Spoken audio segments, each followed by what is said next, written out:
Shalom saudara, kiranya kasih karunia Tuhan Yesus Kristus menyertai kita sekalian. Renungan Harian Keluarga, hari Rabu, tanggal 14 September 2022. Sebelum kita membaca dan merenungkan firman Tuhan, marilah kita satu di dalam doa. Bapa di surga, kami mengucap syukur padamu Tuhan untuk segala kebaikan-Mu, anugerah-Mu dalam kehidupan kami.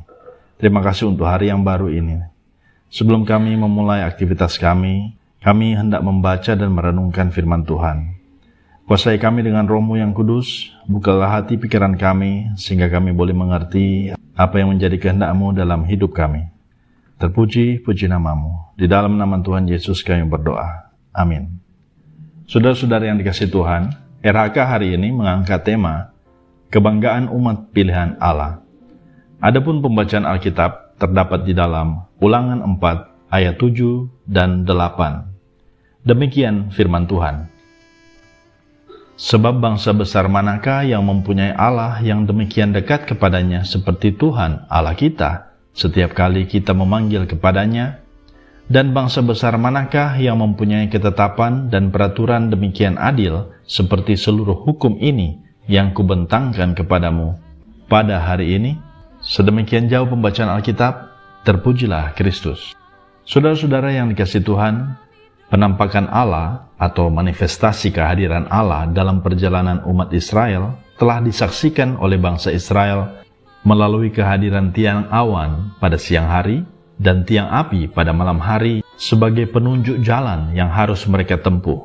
Bahkan ketika bangsa itu bersungut-sungut di padang gurun, Tuhan mendengar dan menurunkan hujan roti yang kita tahu bersama sebagai mana. Pada waktu pagi dan pada waktu senja, datanglah berduyun-duyun burung puyuh yang menutupi perkemahan mereka.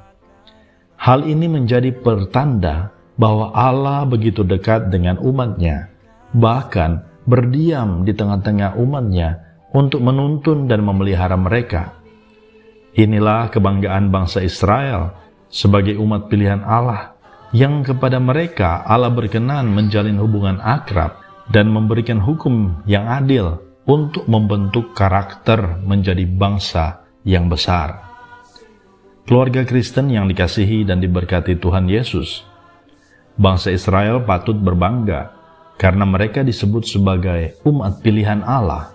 Kita juga harus berbangga karena sebagai orang-orang pilihan Allah di dalam Yesus Kristus, sebagaimana dituliskan di dalam 1 Petrus 2 ayat 9, tetapi kamulah bangsa yang terpilih, imamat yang rajani, bangsa yang kudus, umat kepunyaan Allah sendiri, supaya kamu memberitakan perbuatan-perbuatan besar dari Dia yang telah memanggil kamu keluar dari kegelapan kepada terangnya yang ajaib. Saudara-saudara, inilah kebanggaan sekaligus tanggung jawab kita sebagai umat kepunyaan Allah, yaitu kita harus memberitakan perbuatan-perbuatan besar dari Dia, sesuai dengan apa yang dituliskan oleh Rasul Petrus, bahwa kita adalah bangsa yang terpilih, imamat yang rajani, bangsa yang kudus, umat kepunyaan Allah sendiri. Dalam arti kata yang sederhana adalah, kita adalah umat yang spesial. Saudara-saudara yang dikasihi Tuhan, melalui Yesus Kristus, Allah menyatakan dirinya bukan hanya melalui Allah yang transenden atau tidak terjangkau, melainkan juga sebagai Allah yang imanen, yang dalam artian ada di dalam dunia dan beserta manusia. Jadi betapa dekatnya Allah kita, betapa dekatnya Allah dengan manusia.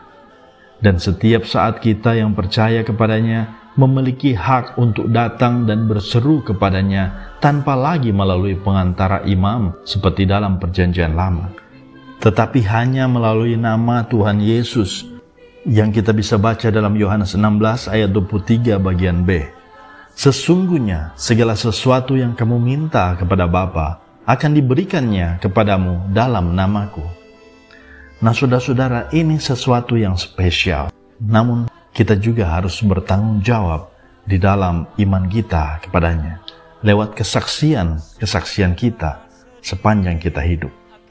Keluarga Kristen yang dikasihi dan diberkati Tuhan Yesus, Jika Allah demikian dekat dengan kita melalui iman kita pada Tuhan Yesus, maka hendaklah kita juga membangun hubungan yang akrab dengan Tuhan dalam persekutuan doa, saat teduh, dan perenungan firman-Nya di tengah-tengah keluarga sebagai wujud kebanggaan selaku umat pilihan Allah, agar hidup kita dan anak-anak kita terpelihara dalam rahmat Tuhan. Kiranya Tuhan memberkati kita dengan firman-Nya. Amin. Marilah kita satu di dalam doa. Ya Bapa di sorga, kami bersyukur padamu. Kami memiliki Allah yang luar biasa. Kami bangga memiliki Allah seperti-Mu, yang menyatakan kasih dan kuasa-Mu di tengah-tengah kehidupan gereja, bangsa, bahkan terlebih dalam kehidupan keluarga kami. Ajar kami untuk senantiasa mampu untuk melakukan apa yang Engkau inginkan di dalam kehidupan kami. Terpuji-puji nama-Mu Tuhan. Di dalam nama Yesus kami berdoa. Amin.